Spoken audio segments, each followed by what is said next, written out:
قرآن کریم میں چوتھے پارے میں دوسرے صفحے میں اللہ تبارک و تعالیٰ دوسری رکوع میں فرماتے ہیں وَلْتَكُمْ مِنْكُمْ أُمَّةٌ کہ تم میں ایک جماعت ایسی ہونی چاہیے يَدْعُونَ إِلَى الْخَيْرِ جو لوگوں کو خیر کی طرف بلائیں، جو لوگوں کو دین کی طرف دعوت دیں، وَيَأْمُرُونَ بِالْمَعْرُوفِ امر بالمعروف کریں، وَيَنْهَوْنَ عَنِ الْمُنْكَرِ اور لوگوں کو برائی سے روکیں، برائی سے منع کریں۔ اولئک هم المفلحون فرمایا کہ کامیاب لوگ یہی ہیں، یہی لوگ کامیاب ہیں۔ قرآن کریم میں اللہ تبارک و تعالی ایک اور جگہ ارشاد فرماتے ہیں ادع الی سبیل ربک بالحکمہ ومن احسن قولا ممن دعا الی اللہ کہ اس سے بہتر اور اچھی اور بہترین بات کس کی ہو سکتی ہے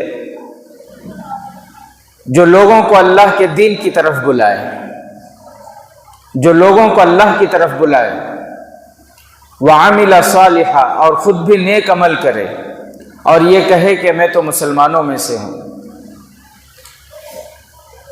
جناب آقا محمد الرسول اللہ صلی اللہ علیہ وسلم نے ارشاد فرمایا، حضرت ابو سعید خدری رضی اللہ تعالیٰ عنہ راوی ہیں، فرماتے ہیں کہ اللہ کے نبی صلی اللہ علیہ وسلم نے ارشاد فرمایا کہ جب تم میں سے کوئی من رعا منکم منکر، جب تم کسی کو کوئی کام خلاف شریعت دیکھو، شریعت کے خلاف کوئی کام دیکھو، تو اللہ کے نبی نے فرمایا کہ تمہیں چاہیے کہ تم اپنے ہاتھوں سے اس سے روکو،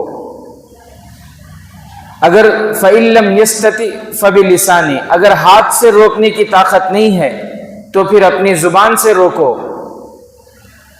فَإِن لَّمْ يَسْتَطِعْ فَبِقَلْبِهِ اگر اپنی زبان سے بھی روکنے کی طاقت نہیں ہے، شریعت کے خلاف کام دیکھ کر، دین کے خلاف کام دیکھ کر سب سے پہلا کام تو یہ کہ ہاتھ سے روکنا اسے، اگر ہاتھ سے نہیں روکنے کی طاقت ہے تو زبان سے، حکمت سے، مصلحت سے بول کر سمجھا کر انہیں روکنا ہے، اگر اس کی بھی طاقت نہیں ہے تو اللہ کے نبی صلی اللہ علیہ وسلم نے فرمایا فَإِن لَّمْ يَسْتَطِعْ فَبِلِسَانِهِ اور اگر زبان سے نہیں روک سکتے فَإِن لَّمْ يَسْتَطِعْ فَبِقَلْبِهِ تو دل سے اس کام کو برا سمجھو،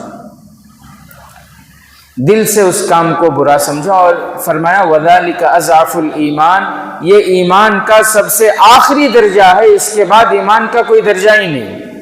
اگر شریعت کے خلاف کام دیکھ کر بھی دل میں برائی نہیں آتی، دل میں تکلیف نہیں ہوتی، تو پھر فرمایا اللہ کے نبی نے کہ اس سے نیچے تو ایمان کا کوئی درجہ ہے ہی نہیں، سب سے آخری درجہ یہ ہے کہ دل میں کم سے کم برائی آئے کہ یہ کام برا ہے، یہ غلط ہے، یہ شریعت کے خلاف ہے، یہ دین کے خلاف ہے۔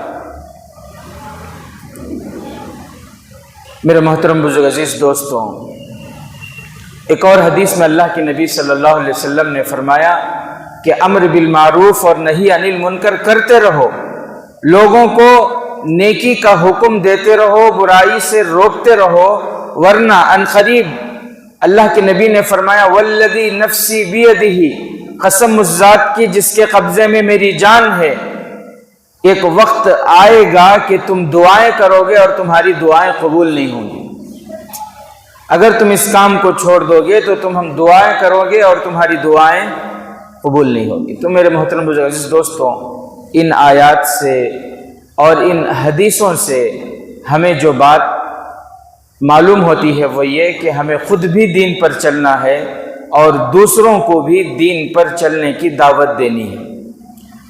دعوت و تبلیغ کا مقصد کیا ہے؟ بھئی دعوت کے معنی دین کی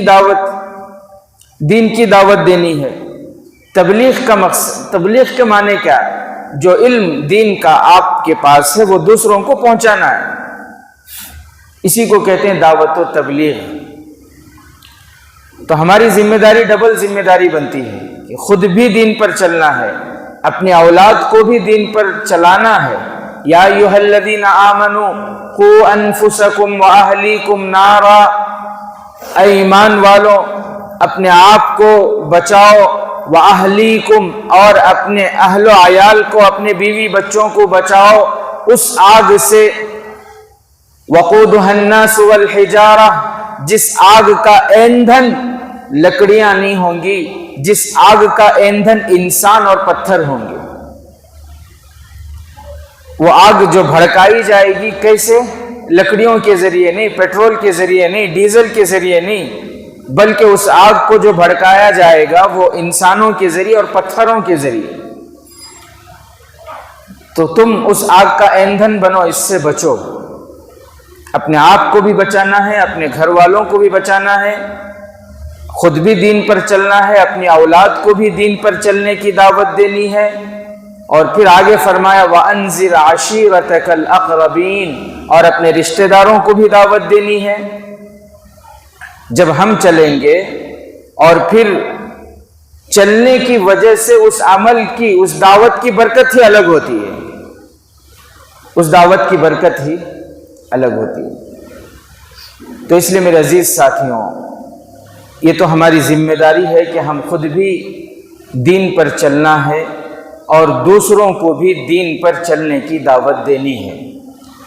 اس راستے میں دین پر جب انسان چلتا ہے تو پھر حالات آتے ہیں، اس پر آزمائشیں آتی ہیں، امتحانات اللہ کی طرف سے آتے ہیں۔ اصل حالات تو انبیاء پر آئے، ہم پر کیا آئے حالات؟ آج جو حالات ہم دنیا میں دیکھ رہے ہیں یہ کچھ بھی نہیں ہے، اصل حالات تو انبیاء پر آئے۔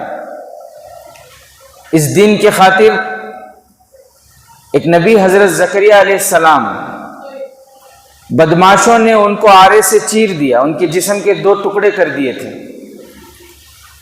اس دین کے خاطر بنی اسرائیل نے ان کے قوم میں جتنے نبی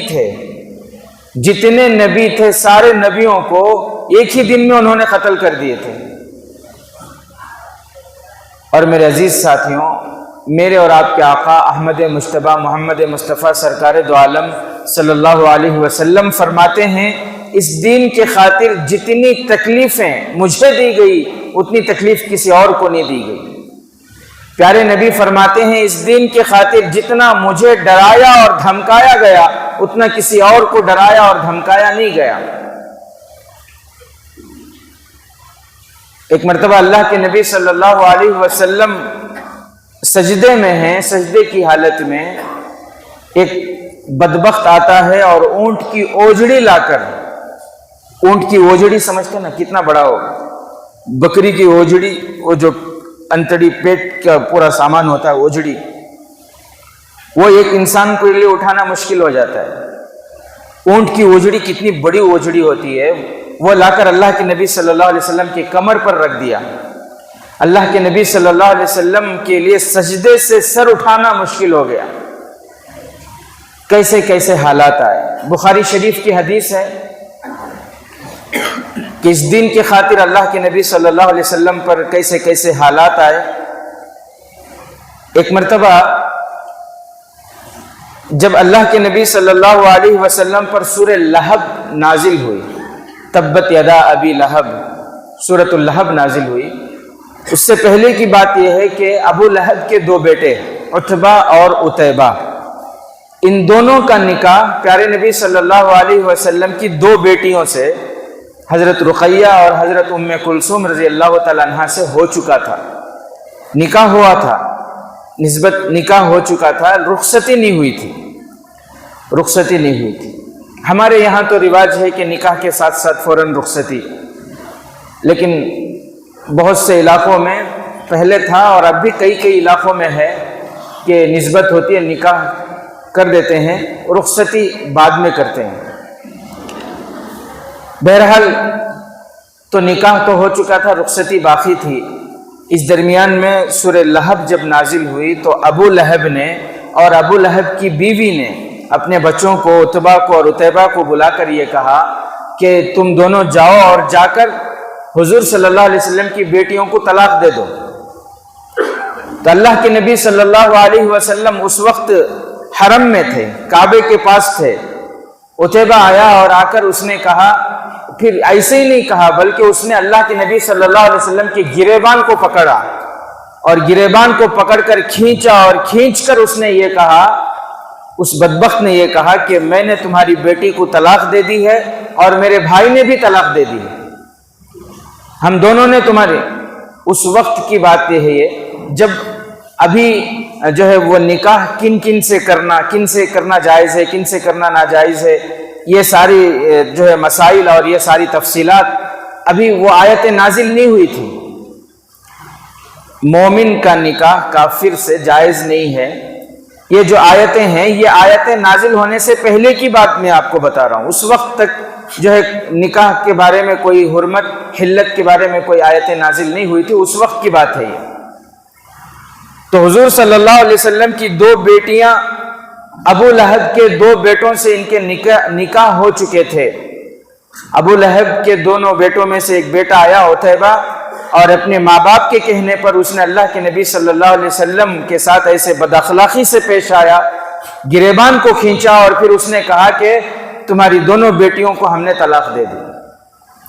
اور پھر اس بدبخت نے عتیبہ نے پیارے نبی صلی اللہ علیہ وسلم کے چہرے کی طرف تھوکا بھی۔ تو اللہ کے نبی صلی اللہ علیہ وسلم پر جو تکلیف گزری بھی، جس کے 2 بیٹیوں کو ایک سال طلاق دے دی جائے تو اس باپ پر کیا گزرے گی، یہ ایک باپ ہی سمجھ سکتا ہے۔ بہرحال اللہ کے نبی صلی اللہ علیہ وسلم کو اتنی تکلیف ہوئی کہ پیارے نبی کی زبان سے بد دعا کے یہ الفاظ نکلے کہ اللہ اپنے شیروں میں سے، اپنے جانوروں میں سے، اپنے شیروں میں سے کسی شیر کو اس پر مسلط کر دے۔ ابو لہب گرچہ غیر ایمان والا تھا، لیکن اسے پیارے نبی کی باتوں پر 100% یقین تھا کہ نبی کی زبان سے جو بات نکل گئی وہ سچ ہو کر رہے گی۔ اسے پورا یقین تھا کہ ان کی زبان سے نکلا تو اس کا مطلب یہ ہے کہ ہونے والا ہے، میرے بیٹے کے اوپر آفت آنے والی ہے، یہ یقین تھا اسے۔ کیا کرتا تھا، جب بھی سفر پر جاتا تو اپنے بیٹے کے لیے پورا بندوبست کرتا تھا تاکہ اس کے بیٹے کی جان کی حفاظت ہو، کہیں اس کے بیٹے کے جان پر کوئی حملہ نہ ہو، کوئی مصیبت نہ آئے، کوئی آفت نہ آئے۔ پوری طرح وہ بہت زیادہ بندوبست نوکر رکھے، چاکر رکھے اپنے بچے کی حفاظت کے لیے۔ یہ کیوں؟ اس لیے کہ اسے معلوم تھا کہ ان کی زبان سے نکل گئی بات وہ ہو کر رہے گی۔ جیسے ہم لوگوں کو بھی معلوم ہے، 2 چیزوں کا علم ہے لیکن تیسری چیز ماننے کو تیار نہیں۔ ہم یہ مانتے ہیں کہ دنیا میں اللہ کے حکم سے آئے، بھئی مانتے کہ نہیں مانتے؟ اللہ کے حکم سے آئے۔ ہم میں سے کوئی ہے جو یہ کہے نہیں میں آنے سے پہلے اپلیکیشن ڈالا تھا بعد میں آیا؟ کوئی نہیں ہے، اللہ کے حکم سے آیا۔ اور یہ بھی معلوم ہے کہ اللہ ہی کے حکم سے ہم دنیا سے جائیں گے۔ بھئی اللہ کے حکم سے آئے ہیں اور اللہ ہی کے حکم سے ہمیں دنیا سے جانا ہے۔ اگر دنیا سے جانے میں انسانوں کی مرضی ہوتی تو بتاؤ کوئی انسان دنیا چھوڑ کر جاتا؟ کوئی نہیں جاتا۔ تو آئے بھی اللہ کے حکم سے مانتے ہیں، جانا بھی اللہ کے حکم سے یہ بھی مانتے ہیں، لیکن درمیان کی جو بات ہے وہ نہیں مانتے کہ زندگی اللہ کی مرضی سے ہی گزارنی، یہ نہیں مانتے۔ زندگی اللہ کی مرضی کے مطابق گزارنی ہے، اسے ماننے کو تیار نہیں ہے۔ یہ تو اپنی مرضی سے گزار سکتے ہیں، جیسی چاہے لائف اسٹائل ہماری ہو، جیسا چاہے کاروبار ہو، جیسا چاہے چہرہ ہو، جیسا چاہے گھر ہو، یہ زندگی ہمیں کیسا ہونا گزار لیا جائے ایسا ہمارے دل میں نہیں۔ میرے عزیز ساتھیوں، جس کے حکم سے آئے ہیں، جس کے حکم سے جانا ہے، اسی کے حکم کے مطابق یہ درمیانی زندگی ہونی ہے، وہی انسان کامیاب ہے۔ اور جو کامیاب ہوں گے کل قیامت کے میدان میں دو ہی جگہ ہیں، ایک جنت ہے ایک جہنم ہے۔ فریق فی الجنہ و فریق فی السعیر، ایک فرقہ جنت میں جائے گا، ایک فرقہ جہنم میں جائے گا۔ اور جنت کیسی؟ جنت ایسی کہ اس کے بارے میں کسی آنکھوں نے جس کو دیکھا نہ ہو، کسی کانوں نے جس کے بارے میں سنا نہ ہو، اور کسی دل میں جس کا خیال بھی نہ گزرا ہو۔ جنت ایسی۔ ایک صحابی نے پوچھا کہ اللہ کے نبی، جنت میں شاید وہ انگور کے شوقین تھے، انہوں نے پوچھا کہ جنت کا انگور کیسا ہوگا، اس کا خوشہ کتنا بڑا ہوگا؟ کیا پوچھے؟ اللہ کے نبی، جنت میں جو انگور ملیں گے نا، انگور کا جو خوشہ ہوگا، وہ انگور کا خوشہ کتنا بڑا ہوگا؟ دنیا میں جو انگور کے خوشے ہوتے ہیں کتنے کلو ہوں گے زیادہ سے زیادہ؟ 4 کلو 5 کلو 10 کلو بہت لے لو تو یہ تو پوری بیل ہی نیچے آ جائے گی وہ۔ بہرحال تو اللہ کے نبی صلی اللہ علیہ وسلم نے ان کو بتایا کہ اچھا جنت میں جو انگور کا خوشہ ہوگا اس کو سمجھنے کے لیے اللہ کے نبی نے فرمایا کہ ایک کوا اڑے، اوپر کی طرف اڑے، ایک کوا اوپر کی طرف اڑے، اڑتا رہے 1 مہینے کی مسافت میں جہاں تک وہ پہنچے گا جنت میں انگور کا ایک خوشہ اتنا بڑا ہوگا۔ اب یہ حدیث سن کر ہو سکتا ہے بہت سے لوگ آپس میں بات کریں یہ کیا عقل میں آنے والی بات نہیں ہے نا، ایک کوا 1 مہینے تک اڑے تو اتنی مسافت، اتنی دوری، میلوں کی دوری ہوگی وہ، تو کیا انگور کا خوشہ اتنا بڑا ہوگا؟ یہی بات تو اللہ کے نبی صلی اللہ علیہ وسلم نے فرمایا کہ جنت ایسی ہے کہ کسی دل میں اس کا خیال بھی نہیں گزرے گا۔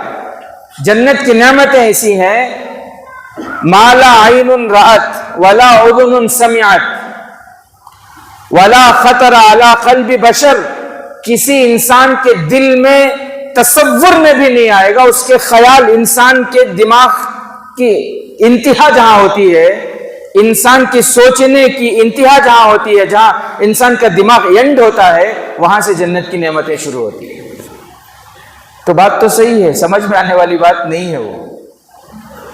تو بہرحال میرے عزیز ساتھیوں، اور جہنم بہت خطرناک ہے۔ بہرحال تو ابو لہب کو یقین تھا کہ اللہ کے نبی کی زبان سے یہ بات نکلی تو وہ بات پوری ہو کر رہے گی۔ ایک مرتبہ تجارت کی غرض سے وہ ملک شام جا رہا تھا، ساتھ میں اس کا بیٹا عتیبہ بھی تھا، اپنے نوکر چاکر سب رکھے ہوئے تھے۔ رات پہ ایک جگہ پڑاؤ ڈالا رات گزارنے کے لیے، پھر اس نے جو ہے ایک اچھی جگہ بنائی اور آزو بازو سارے نوکروں کو چاکروں کو سلا دیا، درمیان میں اپنے بیٹے عتیبہ کو سلایا تاکہ اس کی جان پر کوئی حملہ نہ ہو، اگر کوئی جانور آ بھی جائے تو میرے بیٹے تک نہ پہنچ سکے۔ لیکن اللہ کا کرنا ایسا ہوا، رات کی اندھیری چھائی اور جنگل سے ایک شیر آیا اور سونگتا سونگتا سیدھے اس کے بیٹے اس بدبخت عتیبہ کے پاس پہنچا اور اس کو چیر پھاڑ کر رکھ دیا۔ تو میرے محترم بزرگ عزیز دوستوں، یہ واقعہ سنانے کا مقصد یہ ہے کہ دین پر جب انسان چلتا ہے تو پھر اس پر حالات آتے ہیں۔ سب سے زیادہ حالات انبیاء پر آئے، پھر صحابہ پر حالات آئے۔ ہم پر کیا ہے؟ ہم پر تو کچھ بھی حالات ہی نہیں آئے۔ حضرت عثمان بن عفان رضی اللہ تعالیٰ عنہ جب ایمان لے کر آئے ہیں، ابو العاص بن ربی ان کے چچا ہیں، جب ان کو پتا چلا کہ عثمان بن عفان ایمان میں داخل ہو گئے تو انہوں نے ان کو قید کر دیا اور پھر قید کر کے ہاتھ پیر باندھ کر ان کی جو ہے پٹائی کرتے تھے۔ آخر میں حضرت عثمان بن عفان نے فرمایا، چچا آپ جو چاہے کر لو لیکن میں ایمان سے پھرنے والا نہیں، میں دین کی دعوت چھوڑنے والا نہیں، میں دین کی دعوت لوگوں تک پہنچا کر رہوں گا۔ تو میرے محترم بزرگ عزیز دوستوں، اصل حالات تو، اصل قربانیاں تو صحابہ نے دی۔ ہم نے کیا قربانیاں دی؟ جان کی، مال کی، جس طرح سے بھی قربانی دین کے خاطر، کلمے کے خاطر پیش آئی، انہوں نے قربانیاں دی۔ حضرت مصعب بن عمیر رضی اللہ تعالیٰ عنہ جب ایمان نہیں لائے تھے، طبقات ابن سعد میں لکھا ہے کہ ان بڑے بڑے بال رکھتے تھے اور ان کے بال بھی بڑے اچھے تھے، بڑے نازک بال تھے، بڑے خوبصورت تھے، اور سب سے مہنگے مہنگے کپڑے پہنتے تھے اور سب سے عمدہ خوشبو لگاتے تھے، اور خوشبو ایسی عمدہ خوشبوئیں لگاتے تھے کہ میلوں دور سے پتہ چل جاتا تھا کہ یہاں سے مصعب بن عمیر کا گزر ہوا ہے۔ لیکن جب ایمان میں داخل ہوئے، ان کے رشتہ داروں کو پتہ چلا تو ان کے رشتہ داروں نے انہیں قید کر دیا، طرح طرح کی تکلیفیں دیتے تھے ان کو، پھر بھی ایمان کا دامن نہیں چھوڑے، کلمہ نہیں چھوڑے انہوں نے۔ پھر جب حبشہ کی طرف ہجرت ہوئی، قید سے آزاد ہوئے تو بیوی کے ساتھ حبشہ کی طرف ہجرت کر گئے، پھر حبشہ سے واپس آئے، پھر جنگ احد کا موقع پیش آیا، جنگ احد میں شریک ہوئے۔ حضرت مصعب بن عمیر، آپ کو پتا ہے کون ہے یہ؟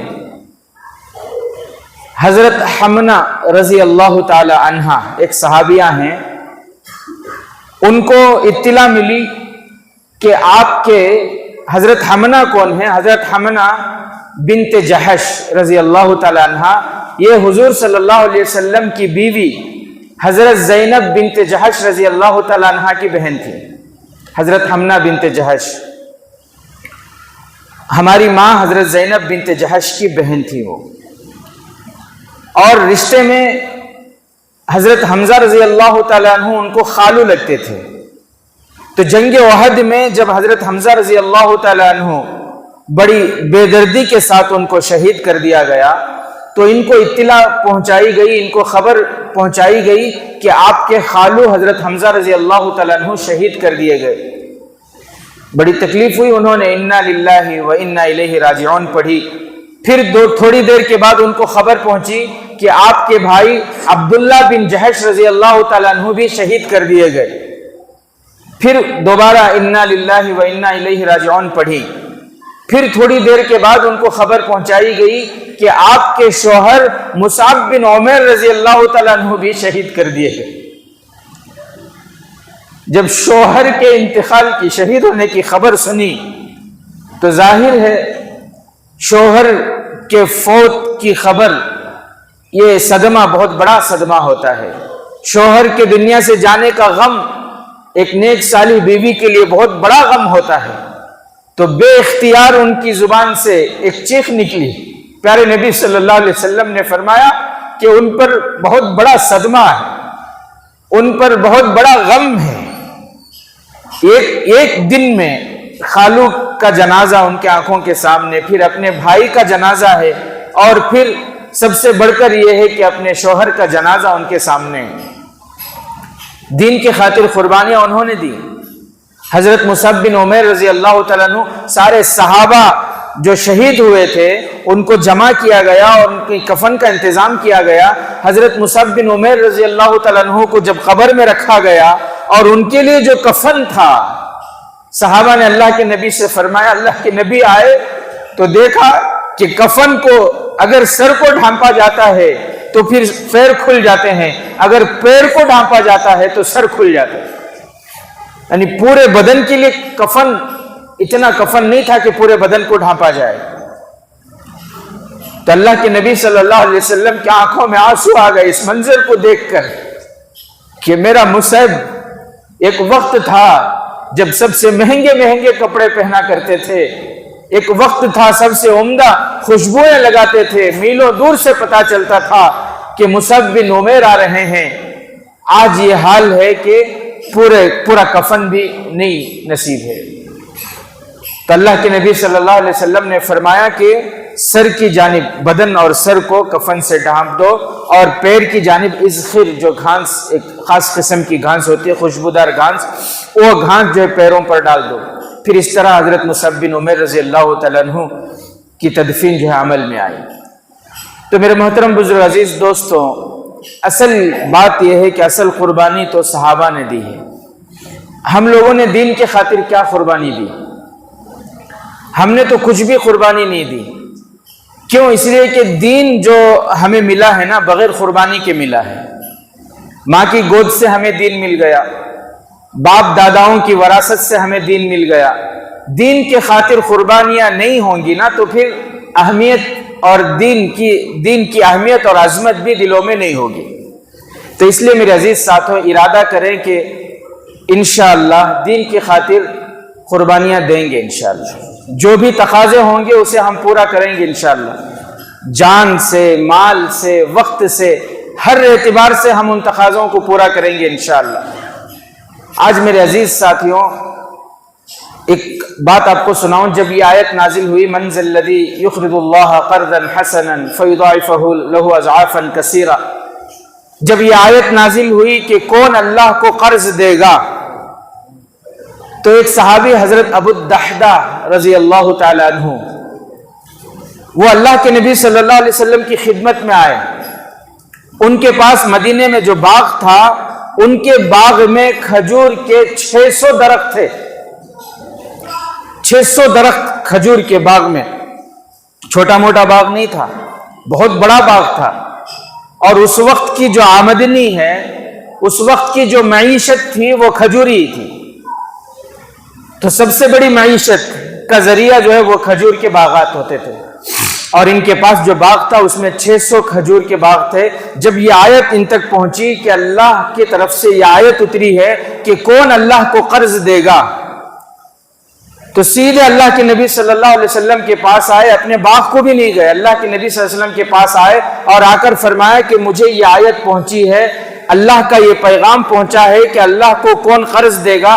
اللہ کے نبی آپ گواہ رہیں، میں نے اپنا باغ اللہ کو قرض دے دیا، میں نے اپنا باغ اللہ کے نام پر قرض دے دیا میں نے اللہ کو، آپ گواہ رہیں۔ اور پھر سیدھا باغ کو آئے، باغ میں ان کی بیوی، ان کے بچے وہاں باغ میں رہتے تھے، باغ کے باہر کھڑے ہو کر اپنی بیوی کو آواز دی، اپنی بیگم کو آواز دے کر کہنے لگے کہ بیگم میں نے یہ باغ اللہ کو قرض دے دیا ہے، آپ بچوں کے ساتھ سامان لے کر باہر آ جاؤ۔ تو ان کی بیوی جو تھی وہ بھی صحابیہ تھی، وہ سامان لے کر اپنے بچوں کو لے کر باغ کے باہر آئیں اور آ کر کہنے لگی واہ واہ واہ واہ ابو الدحدہ، آپ نے کیا ہی عمدہ معاملہ کیا ہے، آپ نے کیا ہی عمدہ معاملہ کیا ہے، آپ نے کیا ہی عمدہ قرض دیا ہے۔ تو میرے محترم بزرگ عزیز دوستوں، آج دین کے خاطر کوئی بھی تقاضا ہمارے سامنے آئے، چاہے جان لگانے کا ہو، مال لگانے کا ہو، وقت لگانے کا ہو، ہم سے مانگا جاتا ہے بھئی 3 دن نکالو، 40 دن نکلو، مسجد کے اعمال میں ذرا وقت دو۔ ہمارے پاس ٹائم نہیں ہے، ہمارے پاس وقت نہیں ہے۔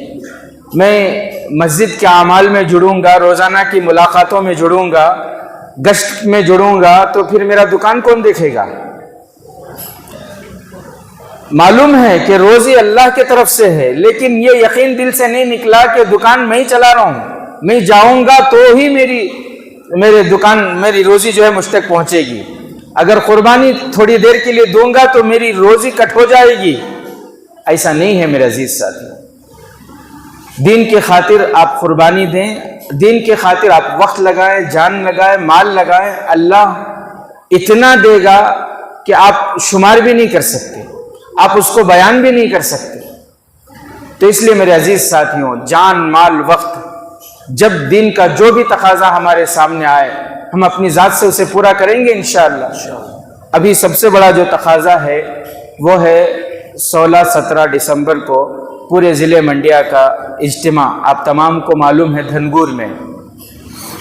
تو یہ ایک بہانہ ہے، اجتماع کے ذریعے اصل تو دین پر ہم تمام کو آنا ہے۔ اجتماع کی محنت وہ اصل ہے۔ اجتماع کے دن الحمدللہ دعا میں تو سب شریک ہوتے ہیں، پورا پنڈال بھرا ہوا ہوتا ہے، پنڈال کیا پورے روڈ سب کچھ بھرا ہوا ہے، دعا میں شریک، ٹھیک ہے، اچھی بات ہے، بزرگ آئے ہیں، اللہ والے ہیں، اتنا بڑا مجمع ہے، دعا میں شریک ہو رہے ہیں، بہت اچھی بات ہے، میں اسے برا نہیں کہہ رہا ہوں، لیکن اصل کیا ہے؟ اصل یہ ہے کہ ہم اجتماع سے پہلے اجتماع کی محنت میں لگیں۔ کامیابی یہ ہے کہ ہم کم سے کم آخری درجے میں 3 دن نکلیں، آخری درجے میں 3 دن ہم نکلیں۔ اگر وہ بھی نہیں ہو سکتا تو کم سے کم 16-17 دسمبر یہ 2 دن تو بھی مسجد بھری جو ہمارے محلے کی جماعت ہے وہاں ہم جا کر جڑیں، امیر صاحب ہوں گے، ان سے ملاقات کریں اور ان سے کہیں کہ 16-17 دسمبر یہ دونوں دن میں جو ہے اللہ کے راستے میں لگانا چاہتا ہوں۔ پھر وہ آپ کو ترتیب بتائیں گے، پھر ان کی ترتیب سے، ان کے مشورے سے نکلیں، انشاءاللہ بڑا فائدہ ہوگا۔ تو اجتماع کی محنت میں جڑیں گے بھی انشاءاللہ۔ اس دن 16-17 تاریخ کو جو ہے اپنے کاروبار کو آگے پیچھے، اپنے دکانوں کو بند کریں، اپنے کاروبار کو آگے پیچھے کریں۔ بڑے بڑے اللہ والے آئیں گے، ان کی باتیں ہوں گی، پتہ نہیں کس کی بات ہمارے جو ہے دل پر لگے اور ہماری دل کی دنیا پلٹے، ہمیں جو ہے اللہ تبارک و تعالیٰ کامل ہدایت عطا کرے۔ تو اس لیے ضرور جو ہے اس دن اپنے دکانوں کو آگے پیچھے کر کے، اپنے دکانوں کو بند کر کے ضرور جو ہے شرکت کرنے کی کوشش کریں، اور اس سے پہلے مسجد کے اعمال سے جڑ جائیں۔ اللہ تعالیٰ ہم تمام کو کہنے سننے سے زیادہ عمل کی توفیق نصیب فرمائے۔